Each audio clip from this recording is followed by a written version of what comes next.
Assalamualaikum warahmatullahi wabarakatuh. Nama saya Sultan Awal Azam. Saya mahasiswa Prodi Akuntansi.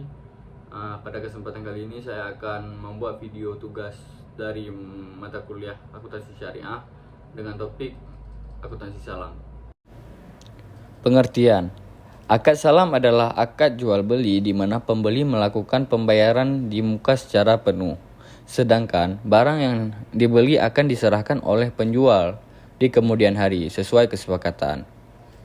Akad ini umumnya digunakan untuk barang-barang yang dapat diukur atau ditimbang, seperti hasil pertanian atau produk tertentu.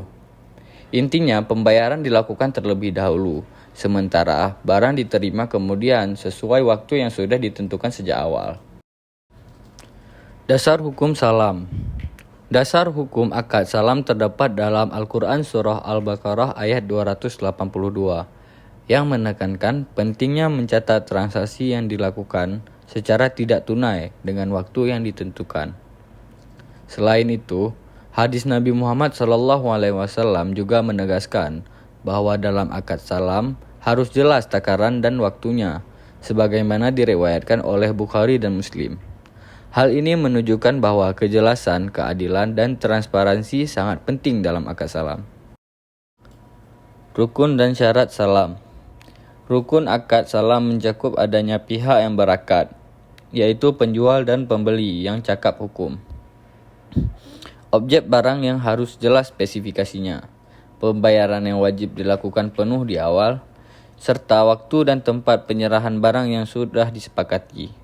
Namun, akad salam tidak bisa digunakan untuk barang yang bersifat unik, tidak seragam, atau sulit dijelaskan spesifikasinya, karena akan menimbulkan ketidakjelasan dalam transaksi. Mekanisme pelaksanaan akad salam. Pelaksanaan akad salam dilakukan dengan cara pembeli dan penjual terlebih dahulu menyepakati jenis, kualitas, dan waktu pengiriman barang. Setelah itu, pembeli membayar penuh di muka. Lalu penjual berkewajiban menyerahkan barang sesuai waktu yang ditentukan. Jika penjual gagal menyerahkan barang sesuai kesepakatan, maka akad dapat dibatalkan atau diganti dengan barang sejenis. Akad salam ini banyak digunakan untuk pembiayaan di bidang pertanian maupun usaha kecil karena membantu modal di awal. Pencatatan akuntansi salam. Dalam akuntansi, pencatatan akad salam dilakukan pada 2 tahap. Pertama, saat pembayaran dilakukan, dicatat sebagai piutang salam pada debit dan kas pada kredit. Kedua, ketika barang diterima, dicatat sebagai persediaan salam pada debit dan piutang salam pada kredit. Dengan pencatatan ini, alur transaksi keuangan dan barang menjadi jelas dan terstruktur sesuai prinsip akuntansi syariah. Nilai-nilai Islam dalam akad salam. Akad salam mencerminkan nilai-nilai Islam seperti amanah, yaitu kewajiban penjual untuk menyerahkan barang sesuai janji. Keadilan, yaitu harga dan kualitas disepakati sejak awal, serta tolong-menolong, di mana pembeli membantu penjual mendapatkan modal. Dengan penerapan nilai-nilai tersebut, akad salam menjadi salah satu bentuk muamalah yang menghadirkan kejujuran, keadilan, dan keberkahan dalam kegiatan ekonomi. Sekian presentasi saya tentang akad salam. Apabila ada salah kata, saya mohon maaf. Assalamualaikum warahmatullahi wabarakatuh. Nabi tidak senang dengan orang pemalas. Maka ayo keluar dari debat ini, semuanya punya jiwa bekerja. Dan kemudian sampai Nabi beri motivasi orang bekerja, sampai yang mengatakan at-tajirus saduq, orang pengusaha yang jujur itu ma'as syuhada, bersama orang-orang mati syahid dan nabiin. Pangkatnya tinggi. Orang berbisnis, bekerja, asalkan jujur, benar, dia bersama para nabi dan bersama para syuhada. Kok tinggi banget tempatnya? Kenapa bisa begitu? Karena dengan bisnis ini sebetulnya untuk kemaslahatan. Jadi kalau Anda menjadi seorang pebisnis, yang diuntungkan apa? Anda sendiri. Anda menjadi tidak mengambil yang haram.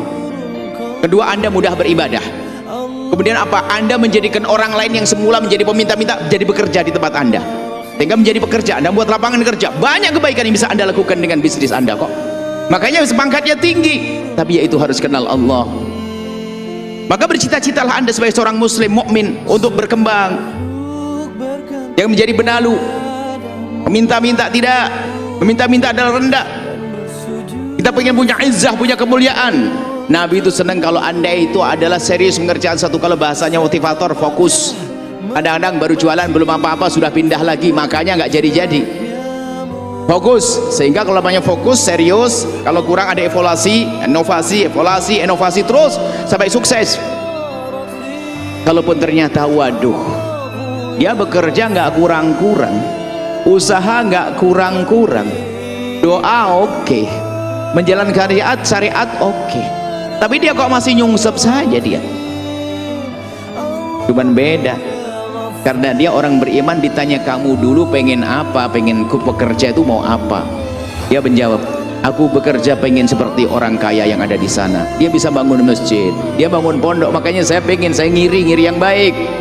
Maka dijawab engkau sudah mendapatkan pahala di akhirat. Makanya kerja itu kalau tidak begitu nggak dapat dia. Anda harus bekerja bersemangat.